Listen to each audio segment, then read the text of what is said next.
తెలంగాణ రెండో దశ పంచాయతీ ఎన్నికల్లో కాంగ్రెస్ మద్దతుదారుల హవా కొనసాగింది. మొత్తం 4333 స్థానాల్లో 2297 స్థానాలకు కాంగ్రెస్ మద్దతుదారులు గెలుచుకోగా 1191 స్థానాల్లో బీఆర్ఎస్ మద్దతుదారులు విజయం సాధించారు. ఇటు బీజేపీ 257, ఇతరులు స్వతంత్రులు కలిసి 578 స్థానాల్లో గెలుపొందారు.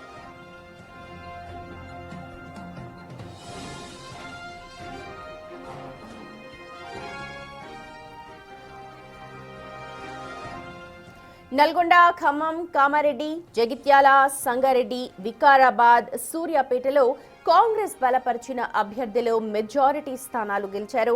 ఇక అటు నిజామాబాద్, వరంగల్, ఆదిలాబాద్, భద్రాద్రి, ములుగు, మెదక్, యాదాద్రి, నాగర్ కర్నూల్, నారాయణపేటలో కూడా ఇదే ట్రెండ్ కొనసాగింది. గద్వాల, భూపాలపల్లి, పెద్దపల్లి, మంచిర్యాల, మహబూబాబాద్, రాజన్న సిరిసిల్ల, మహబూబ్ నగర్, వనపర్తి, రంగారెడ్డి, హన్మకొండ, కరీంనగర్ జిల్లాల్లో కూడా హస్తం హవా కనిపించింది. ఇక సిద్దిపేట, కుమ్రం భీం, జనగామ జిల్లాలో బీఆర్ఎస్ దూసుకుపోయింది. ఈ 3 జిల్లాల్లో బీఆర్ఎస్ మద్దతుదారులే అధిక స్థానాలను కైవసం చేసుకున్నారు. అయితే బీజేపీ మాత్రం నిర్మల్ జిల్లాలో మెజారిటీ స్థానాలను గెలుచుకుంది.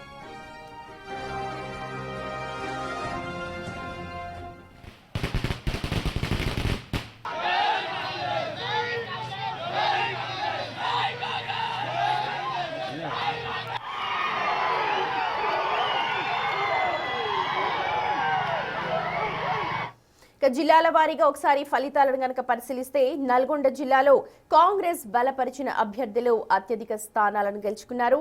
జనగామలో బీఆర్ఎస్ తన సత్తా చాటింది. నిర్మల్లో కమలం పార్టీ అత్యధిక స్థానాలను గెలుపొందింది. నల్గొండ జిల్లాలో మొత్తం 282 స్థానాలకు గాను 169 స్థానాలను కాంగ్రెస్ తన ఖాతాలో వేసుకుంది. బీఆర్ఎస్ 64, బీజేపీ 1, ఇతరులు 45 స్థానాల్లో గెలుపొందారు. ఆదిలాబాద్ లో మొత్తం 156 స్థానాలకు కాంగ్రెస్ 53, బీఆర్ఎస్ 29, బీజేపీ 43 స్థానాల్లో గెలుపొందారు. కొమరం భీం, ఆసిఫాబాద్ జిల్లాలో మొత్తం 113 స్థానాలకు కాంగ్రెస్ 24, బీఆర్ఎస్ 45, బీజేపీ 23 స్థానాల్లో గెలుపొందారు. నిర్మల్ జిల్లాలో మొత్తం 131 స్థానాలకు గాను కాంగ్రెస్ 46, బీఆర్ఎస్ 3, బీజేపీ 53 స్థానాల్లో గెలుపొందారు.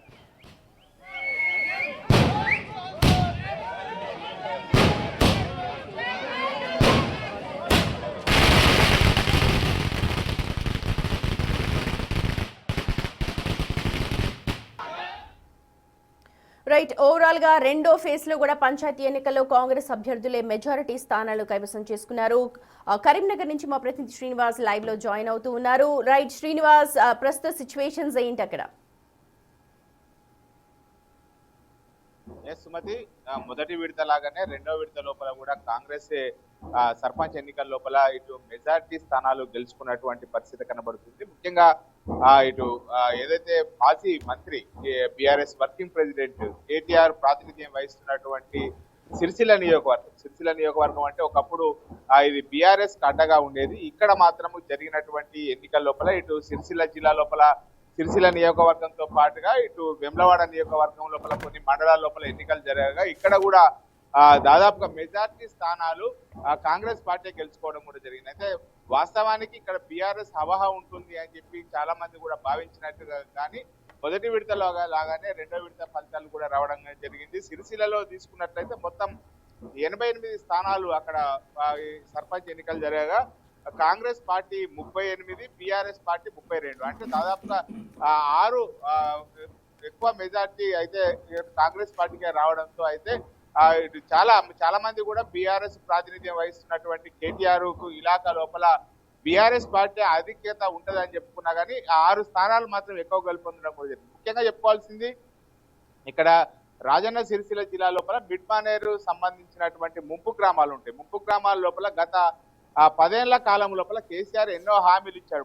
ముంపు గ్రామాల ప్రజలకు అన్ని విధాల ఆదుకుంటాం, అది చేస్తాం, ఇది చేస్తామని చెప్పి హామీ ఇచ్చినా గానీ అక్కడ గత ఎన్నికల లోపల మాత్రము ఇటు ముంపు గ్రామాల ప్రజలు కాంగ్రెస్ పార్టీ తరఫున నిలబడ్డారు. ఇప్పుడు సర్పంచ్ ఎన్నికల లోపల కూడా 5,04,000 అధికారంలోకి రాగానే ప్రకటించినటువంటి నేపథ్యం లోపల కూడా కాంగ్రెస్ పార్టీ పైన విశ్వాసం ఉంచినటువంటి పరిస్థితి. ఇక్కడ ప్రత్యక్షంగా కేటీఆర్ ఎక్కడ కూడా ప్రచారం చేయకపోయినా కానీ ఈ గ్రామ పంచాయతీ ఎన్నికలను చాలా ప్రతిష్టాత్మకంగా తీసుకున్నాడు. తర్వాత ఆదాయ వనరులు కూడా సమకూర్చినటువంటి పరిస్థితి లోపల కూడా ఇక్కడ ఎక్కువ మెజార్టీ స్థానాలే కాంగ్రెస్ పార్టీ గెలుచుకోవడం కూడా జరిగింది. ముఖ్యంగా కరీంనగర్ జిల్లా లోపల మాత్రము బీఆర్ఎస్ పార్టీ కాంగ్రెస్ పార్టీ కంటే కొంచెం ముందు ఉందని చెప్పుకోవచ్చు. ఇక్కడ దాదాపుగా కరీంనగర్కు పక్కపంటి నియోజకవర్గము మానకొండూరు నియోజకవర్గం, అక్కడ ఎమ్మెల్యేగా ఉన్నటువంటి కవంపల్లి సత్యనారాయణ అక్కడ మానకొండూరు నియోజకవర్గంలో ఉన్నా కానీ స్వయంగా ఆయన సొంత ఊరు నిన్న ఎన్నికల సమయం లోపల కవంపల్లి సత్యనారాయణతో సతీమణి ఇద్దరు కలిసి అక్కడ ఓటు వేయడం జరిగింది. ఆ సొంత ఊరు ఏదైతే ఆ పచ్చనూరు గ్రామం ఉందో ఆ పచ్చనూరు గ్రామం లోపలనే అక్కడ కాంగ్రెస్ పార్టీ బలపరిచినటువంటి అభ్యర్థి ఓడిపోవడం కూడా జరిగింది. ఇకపోతే కరీంనగర్కు మరొక నియోజకవర్గం, కరీంనగర్ జిల్లాలోని మరొక నియోజకవర్గం హుజురాబాద్ నియోజకవర్గం. హుజురాబాద్ నియోజకవర్గం లోపల కూడా ఇక్కడ కాంగ్రెస్ ఎమ్మెల్యే లేకపోయినా కానీ కాంగ్రెస్ ఇన్ఛార్జిగా ఉన్నటువంటి ప్రణయ్ బాబు ఇక్కడ మొత్తం కూడా అన్ని వ్యవహారాలు ఇన్ఛార్జిగా చూసుకోవడం జరిగింది. కానీ ఇక్కడ కూడా మెజార్టీ స్థానాలు ఇక్కడ హోరాహోరీగా జరిగినా కానీ కరీంనగర్ జిల్లా లోపల మాత్రము ఇటు మానకొండూరు హుజురాబాద్ నియోజకవర్గం వచ్చేసి ఇక్కడ బీఆర్ఎస్ అయితే పై చేయిగా ఉన్నదని చెప్పుకోవచ్చు. ఇకపోతే జగిత్యాల లోపల 2 వర్గాల మధ్యలోనే పోటీ ఉంది. అక్కడ కాంగ్రెస్ లోనే 2 వర్గాలు పోటీ ఉండడంతో మెజార్టీ స్థానాలు కాంగ్రెస్ గెలవడం జరిగింది. అక్కడ బీఆర్ఎస్ అయితే పత్తా లేకుండా పోయినటువంటి ఓవరాల్ గా చూసినట్లయితే ఉమ్మడి కరీంనగర్ జిల్లా వ్యాప్తంగా 2వ విడత గ్రామ పంచాయతీ ఎన్నికల లోపల కూడా కాంగ్రెస్ హవా స్పష్టంగా కనబడేటువంటి పరిస్థితి కనబడుతుంది. రైట్ శ్రీనివాస్, రెండో దశలో కూడా పంచాయతీ ఎన్నికల్లో కాంగ్రెస్ తన సత్తా అయితే చాటింది, మెజారిటీ స్థానాలను కైవసం చేసుకుంది.